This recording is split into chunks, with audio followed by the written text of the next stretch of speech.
Hola, buenos días, o buenas tardes, o buenas noches, en función de la franja horaria en la que me estés escuchando. Aunque bueno, si me estás escuchando por la noche, buenas noches, boqueroncito. Esto es una historia de crápulas y mandarrias, que es una cosa que me acabo de inventar, precisamente solo para hablar de dos ámbitos que me gustan bastante, que viene siendo la historia, y por otro, la gente detestable. A lo largo de los vídeos lo que haré es introducir el tema, ¿vale?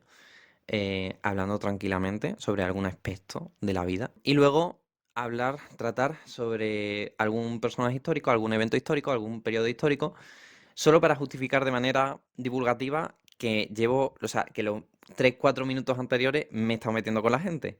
Hoy vengo a hablar del narcisismo. Estoy harto, de verdad, no te haces una idea, de la gente que bajo el mantra de tengo que priorizarme a mí, ha aniquilado naciones enteras. Se priorizó y ahora está completamente solo y se tiene a él de fondo de pantalla. Cuando llega de clase o del trabajo, se sienta en el sofá de su casa, un piso que es compartido, pero bueno, como se prioriza, sus compañeros de piso, cuando escuchan que mete la llave en la cerradura, se echan las patas al hombro y salen a carajo pisado porque no quieren compartir ni un puñetero minuto con él. Prefieren pegarse un tiro en la rodilla antes que preguntarle cómo le ha ido el día, porque saben que esa conversación va a terminar mal para ellos. Esta gente en las citas de Tinder, porque ser un narcisista no te quita en absoluto el deseo sexual, no te basta con despeinarte la cotorra durante 20 minutos al día mientras que te miras al espejo. Cuando quedan para una cita, neutralizan cualquier intervención que vaya hacia la otra parte. Y cada vez que inicia un tema de conversación es, yo es que... Tú es que nada, o sea, en serio, o sea, a ver, me has hablado durante 3 horas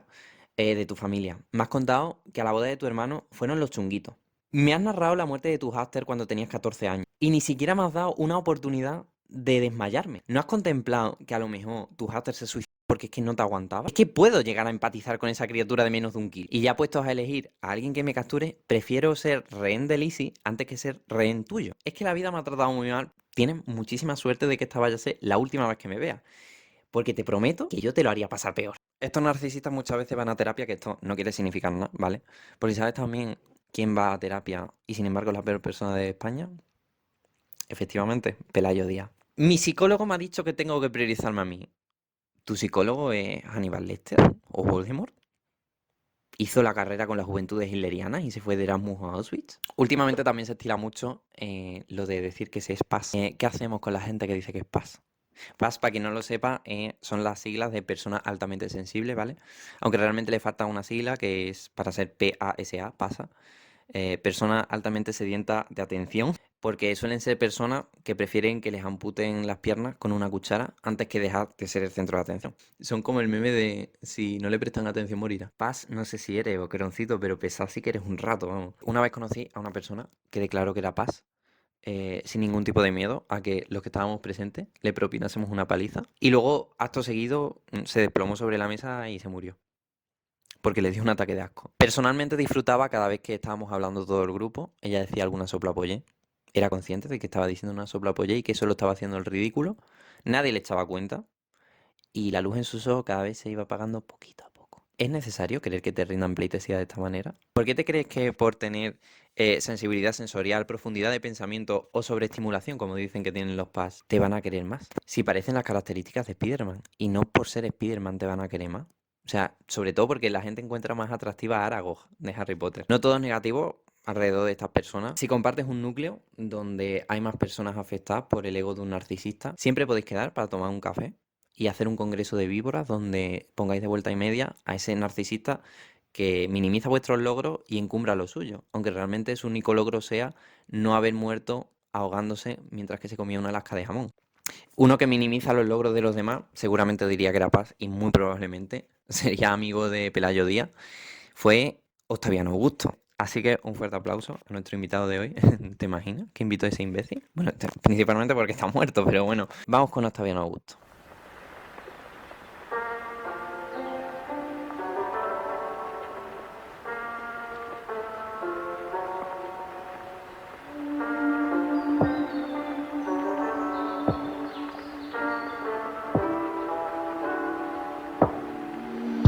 Bien, para entender a Octaviano hay que hacer un preview guión de la trayectoria política de Roma, anterior a él, ligeramente anterior a él. Voy a intentar que esto no sea para tirarse por la ventana, así que confía en mí durante los próximos 3 minutos.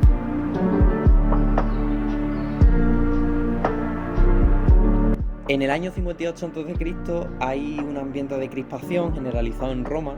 Tenemos como personajes principales a Pompeyo en Roma como cónsul único y a César, Julio César, que seguro que nos tiene que sonar, queriendo prolongar sus competencias militares, pero esto era un poco ilegal. El caso es que antes muerta que sencilla a César se la suda y como estaba en la Galia avanzó hasta la península itálica, le declara la guerra a Roma cruzando el río Rubicón, que es un evento bastante sonado, ¿no? Que es cuando Julio César pronuncia la frase de Alea Iacta es, de la suerte está echada o que rueden los dados. César consigue echar a Pompeyo y al Senado de Roma y termina con los partidarios de Pompeyo 4 años después en la batalla de Munda. Es importante tener en cuenta que César no fue emperador ni fue el primer emperador de Roma ni nada. Por eso el título póstumo de Narcisista Mayor se lo doy a Octaviano y no a él. Esto es importante. El caso es que empieza a concentrar mucho poder en su persona a nivel religioso, a nivel político y a nivel militar. Y empieza a tocar un poco los cojones nombrándose dictador perpetuo. Claro, estas cosas se empiezan a tomar en el Senado de una forma como si tuviesen aspiraciones monárquicas y muy bien, lo que se dice bien, no sienta. En el año 44, César tiene su peor bolo, se podría decir, y bueno, y en el Senado pues se lo cargan. ¡El tirano ha muerto! ¡Ya sois libres! Este hecho se ha representado 1000 veces en literatura, en película, en videojuegos. Tú también, hijo mío. Lo que hizo César fue blindar políticamente sus competencias y legislar en función de eso. ¿Qué pasa cuando muere Julio César? Pues bueno, en el 43 se forma el segundo triunvirato. Un triunvirato es una alianza política entre 3 personas. Esto se dio en Roma. Y en este caso, esas 3 personas fueron Lépido, Marco Antonio, que nos puede sonar por la historia con Cleopatra, y Octaviano, que es a donde queremos llegar. Por curiosidad, este triunvirato se propone acabar con los asesinos de César y es cuando muere Cicerón, que fue la persona que nos dio una de las mejores frases que se ha pronunciado en política. En este caso se estaba refiriendo a la otra senadora, Catilina, y la frase reza así: Quosque tandem abutere Catilina patientia nostra, que viene a significar ¿hasta cuándo vas a seguir tocándonos los cojones, Catilina? Bueno, realmente era, o sea, la traducción literal es ¿hasta cuándo vas a abusar de nuestra paciencia, Catilina? El ¿por qué no te callas? De la Tardorrepública Romana. ¿Por qué no te callas? Vale, pues el territorio romano tiene una serie de reparticiones. Octaviano se termina quedando con Italia, con Hispania y la Galia. Marco Antonio con Oriente y Lépido con los territorios en el continente de África.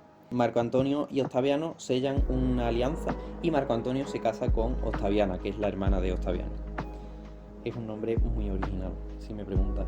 Octaviano se entera de las aventuras que tiene Marco Antonio en Egipto, sobre todo de las aventuras que tiene con la reina Cleopatra. Y Octaviano funa a Marco Antonio, le hace un hilo en Twitter de 1000 pares de cojones por la historia que tiene con Cleopatra en Egipto. Que esto sí que nos puede sonar un poco más porque hay como 1000 horas de contenido en películas que narran este supuesto romance. Y digo supuesto porque sí que es posible que estas dos personas se quisieran, pero muchas veces se trasladan consciente o inconscientemente visiones actuales de muchas cosas, como por ejemplo el amor o las relaciones, a contextos pasados, no solo dando lugar al anacronismo, sino también ayudando a perpetrar, a continuar con dinámicas donde se reproducen determinadas conductas, digamos. Octaviano soborna a las tropas de Lépido, que recordemos que es una de las 3 cabezas del triunvirato. Soborna a sus tropas y hace que se vuelvan contra él. Como último evento se desarrolla la batalla de Actium, o Accio, como un hechizo de Harry Potter, donde Octaviano se enfrenta contra Marco Antonio y Cleopatra, y Marco Antonio y Cleopatra terminan perdiendo. Esto lo que ocasiona es que Egipto pasa a ser una provincia romana. Es aquí cuando se consuma todo el poder de Octaviano y es cuando, a mi parecer, consuma una larga trayectoria de narcisismo y de Small Dick Energy. Se le va completamente la cabeza. O sea, bueno, o no, depende de cómo lo vea. Pero es que yo prefiero desconfiar de la gente que asume como parte de su nombre el nombre de Augusto. que es por el que lo podemos ubicar mejor. Augusto no era como se llamaba. Augusto era un título que se sacó de la manga porque no tiene precedentes en la historia de Roma y se atribuye autoridad religiosa porque Augusto quiere decir algo como divino, ¿no? Relacionándose sí directamente con los dioses. Sin duda el psicólogo le dijo que tenía que priorizarse y Octaviano dijo: al toque mi rey. Viendo que a César lo ensartaron como una brocheta en los idos de marzo porque se pensaban que lo que quería era restaurar la monarquía, Octaviano, no lo pienso llamar Augusto porque para chulo el chulo yo, intenta que no se asocie con esa idea de rey, de monarca, pero sin ningún tipo de vergüenza, porque Octaviano no contenía trazas de vergüenza. Asume el Imperium Proconsular Maius, que es algo que se le negó a César años antes, que es esas competencias militares superlativas, podemos decir, ¿no? La palabra imperium en latín no hace referencia ni mucho menos a lo que entendemos como imperio, ¿vale? Imperium es lo que se conoce como competencias militares, ¿vale? El Imperium Proconsular Maius lo que viene siendo es la polla con cebolla, el mando supremo de los ejércitos. Por supuesto, el poder político absoluto lo tenía Don Octaviano, siendo él el que designa a los magistrados que salían beneficiados si se lamían un poco el culo y pasan de actuar en nombre del Senado a actuar en nombre de Octaviano. En fin, una política llena de trepas. Pone también en marcha una serie de mecanismos que funcionan como herramientas ideológicas. Hacerse llamar Augusto no es algo baladí en absoluto. Con esto lo que consigue es que el emperador, Don Octaviano, fuese visto como una figura a la que rendirle culto. Se generaliza el culto a abstracciones como la fortuna, la paz. Roma empieza a convertirse como en un lugar donde hacer un retiro espiritual hippie. Y se instaura el culto imperial. Aunque esto sí que lleva fragándose desde César, no es hasta Octaviano cuando se consuma del todo. Este culto imperial se da a través del numen y el genius, que son como auras que poseen el emperador. Esto se lo saca de la puta manga. Que son como auras que posee el emperador, ¿vale? Sin llegar a ser un dios. Es que tú, o sea, a ver, tú figúrate. Podemos pensar que era otra época, correcto, es cierto, y no podemos juzgar realmente con nuestra óptica algo que pasó hace 2000 años. Pero yo creo que la egolatría no la hemos inventado en 1997, ¿vale? La egolatría no es muy millennial. O me vas a vender ahora que no podemos decir que está mal todo esto. No sé. Para acabar, también tiene una serie de reformas en materia de economía, como la creación de las nonas, que es el aprovisionamiento de grano para el ejército sobre todo, regula las magistraturas, como ya hemos dicho, premia a los lameculos y a los trepas, crea a los pretorianos, una guardia imperial, como se puede ver en el episodio 8 de Star Wars, o la profesionalización del ejército.